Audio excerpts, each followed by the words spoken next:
space.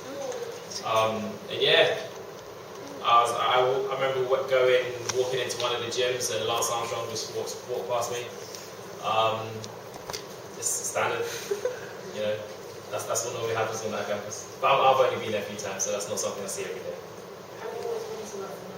Yeah, good question. I'll give you guys a bit of my background to how I came to where I'm at today, and that will answer that question. So, I'm into sports. I've always been into sports. Played football young age, played basketball, athletics. I did it all. I'm sure like you guys as well. At this age, you probably play pretty much every sport that you can think of. So I was the same. Always liked it, and I always had a thing for Nike. Don't know what it was, but I always had a thing for Nike. I remember when I was 16 or 17, I applied for a job in the Nike Town. You guys know the Nike Town around the corner, right? So I applied for a job there. I didn't actually get the job. I was really gutted, really upset that I didn't get the job. That was the first job I had ever interviewed for, of course, at that age. And then that was fine, you know, I got over it, kind of didn't. But then I went to university, so I went to Loughborough University when I was 18, 19 to study sports. So at that point, I knew that I wanted to go to university. I didn't really know what I wanted to do career-wise when I was going. So for that reason, I went to university to study something that I enjoyed. Okay, so that's the only thing that made sense to me. If I didn't know what my end goal was, let me at least go to university and do something I'm going to enjoy for the 3 years. And then thereafter, I can, hopefully while I'm there, I can figure out what I want to do. So I went to Loughborough to study sports science. You guys know where Loughborough is? Up north, quite far, near Nottingham, Leicester area, Midlands. So went to study sports science there. My first 2 years, I was enjoying it, still didn't know what I wanted to do. And in the third year, it hit me that I actually wanted to go into teaching. So I wanted to be a PE teacher. So then at that point, my degree made sense, which I was happy about. So as I'm doing a sports science degree, I'm going to want to go into be a PE teacher. Now my degree makes sense. It all kind of works out. So, you know, finished, got my degree, came back to London. For like a month, I didn't want to do anything because I've had 3 years of studying and I just wanted to just do nothing for a while. That only lasted for about 4 weeks. And then, funnily enough, the only place I applied to work after I finished uni was Nike. Again, I don't have a reason why, it was just the only place I wanted to work at the time. And I didn't hear back for maybe a month, maybe 2 months. And then when it got to that point, I thought, well, okay, I haven't heard back, I need a job, so let me just start to search for a few other jobs.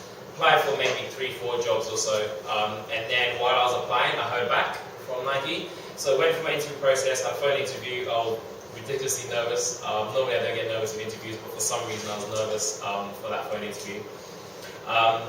And then came in, got the job, and I was working in Nike Town as a part-time sales assistant. So I was there 20 hours, so 3 days a week, part-time. It was great, I enjoyed it, but for me, it was, you know, a job in the meantime while I, you know, get my experience to go on to teaching. So at the same time, I was volunteering or working at my old school in the PE department. Funny enough, I was working with the same teachers that used to teach me, which is pretty cool. So I was working for a year, again, I think it was 2 days a week or so, in my old school, gathering that PE experience. And then after a year, I realised teaching wasn't for me. You know, absolutely love the job, respect what teachers do, it just wasn't for me. Everyone has their own path, right? So after that, I thought, okay, let me just take things, you know, see where things take me with Nike. Again, I didn't have a specific plan, but I said, let me see where things take me. Started to, you know, really drive and push myself around that. So I stopped the teaching and then went full-time. So I went full-time at that same point. That was a year after I was part-time at Nike Town, okay, sales assistant. So probably a month actually, after I went full-time, I started doing a recruitment role in the head office here. But that wasn't a full-time role. I was here for 2 days a week, and then I was in Nike Town 3 days a week, you know, working as a sales assistant. And that was great. Did that over the Christmas period, so it was around this 3 years ago or so. So I did that, and again, that was a great experience, but it wasn't something I wanted to go into. HR wasn't something that I was passionate about, but it was a great experience to have. And then after that kind of stretch came to an end around the December period, because we'd fully recruited, you know, as you guys know, over Christmas it gets really busy, so we hired more staff. Then when it came to January, went back to being a sales assistant 5 days a week. And then luckily enough, there was a job that came available at that same time. So pretty much the week I went back. And that job was a brand new job that never existed before. And that was what we call digital specialist, okay, within the same store, Nike Town. And basically what my job was launching and driving the fuel band when it launched. You guys know what a fuel band is? It's this right here. Does it look familiar? What does it actually do? Yeah, good question. So what it basically does is tracks how active you are. Okay, so how it works, there's lots of kind of science and research that goes behind it. But how it works is you basically have an accelerometer in this band. So imagine you guys have iPhones. Everyone does, right? So when you turn your phone and the screen turns, basically an accelerometer in the phone that allows that to happen. So this has a 3D accelerometer. So where the iPhone just works two ways, this has a 3D accelerometer. And how it works, it's on your wrist, and there's algorithms which are built into it. So what an algorithm basically is they did tests in the lab to determine what kind of movement equals what kind of activity. So for example, if I was to do that, it would know that's something like a tennis serve.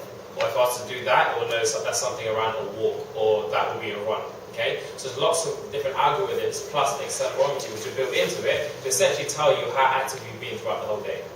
And the whole purpose is that you guys will know the more healthy you are, the more active you are, the more, the longer, healthier life you're going to live in the future. So it is really important to make sure that you guys stay active. And it doesn't have to be a sport. It could be walking. It could be, you go at the tube station, instead of getting the escalators, you walk up the stairs. All small things. Instead of getting the bus, you walk a little bit. Instead of, getting a train to work, you cycle to work. All the little bits of general activity is going to help you live a longer lifestyle. So this is basically a device to help motivate you to do that. Right? And this launched in 2012. So first time, actually when it came out, there was only 3 in the market. So it was us, Jawbone, and Fitbit. Now there's loads. There's Samsung, TomTom, Apple. Pretty much everyone's got like a digital device now.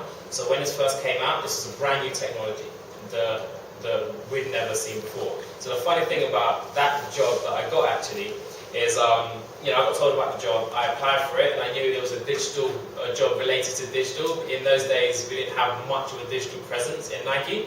So I applied for it because, it was a new challenge, it was a step up from what I was doing before. But the reality was, I didn't actually know what the job was about, right? So I remember actually getting the job and going home and saying, Mom, I've got a new job. She's like, great, so what can we do? And I was like, well, I don't really know, but I got a new job and they're paying me a little bit more, so I'm happy, right? So sometimes jobs do kind of fall into place. You have to work towards them, but sometimes they fall into place.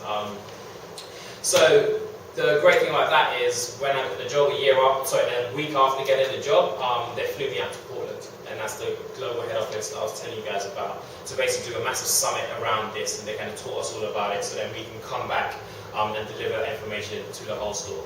So I did that job, there was 3 of us at the time, did that for about 6 or 8 months, probably about 8 months or so, over the Olympic period actually. So started in January and finished just after the Olympics finished. So you're looking at about 8 months of Olympics. And it was great. It was a brand new technology, brand new innovation. We did some really cool, some really fun things around it, some really fun events. And I totally managed that business in the store. So that store is actually the biggest in the world, which is crazy to think because we're an American company. So the biggest store in the world, an American company, is actually in the UK. That's bigger than the one in New York. So you guys been to New York? Great place to visit. Yeah, I would absolutely put that on the list if I was you. It's a cool place to go. And they've got a Nike Town in New York as well. It is really big. It's not as big as us. We will always have that against it. So I managed that digital business within the store, and that was great. But this is how my kind of progression in jobs changed slightly. Because this one, I kind of fell into it, and it was something I enjoyed, and I developed a passion for it and did it really well. But while I was in that job, I knew what the next one was. Okay, so I had a clear focus on what the next job is. And I've learned over time that when you're not too sure, and there's one thing you might want to do, you might want to do that, but that looks pretty cool as well, you lose focus and you lose drive for what that one goal is. And that was kind of showcased with me at that time in comparison to other times throughout my career. So then I knew exactly what I wanted to do. And again, a funny story is that time I was traveling to Portland, so a week after I got my job, there was a girl I was traveling with who's doing a job that I wanted to do. And I said, I want to do your job. I want to do your job soon. She's like, you've been in your job for a week. You're already telling me you want to do this. But I just knew. I knew. And funny enough, I work with her now, actually. Me and her are colleagues. So I worked towards that role throughout that whole period. And then the job came available. I stepped right into it because I was already doing part of it, and everyone knew that that's what I wanted to do. I was already set up for that job. So what that job basically was a training manager in Nike Town. Okay, and the job title is training manager, so it's like a generic title. In Nike, we call the job title EKIN. What EKIN basically is Nike backwards. It's EKIN instead of NIKE. And the whole purpose behind that is that we need to know the company inside out. So almost like the Nike gurus. And this is quite a prestige role. It's something that's been running in the company for a very long time. So you're looking since the 80s and 90s. Since the 80s, 82 I think it is. To a point where the owner of our company, actually said that he was the first EKIN. And what really made our company what it is today is in the early days, we used to have our employees, they used to go directly to the consumers and tell them about the product and tell them what was great about it and find out what their needs are. Go ahead. How much you have? I'm comfortable. It's a good job. It's a good job. Yeah, I'm okay. What do you think is that? Go ahead. What car do you have? What car? I actually sold my car. I don't have a car. What did you have? What car did I have? It was Audi Which one? A1. Do you get your nice stuff for free? Yeah. What, everything? Yeah. Well, this jumper is it's a skateboarding jumper actually. It's out now. The trainers. Trainers I got loads.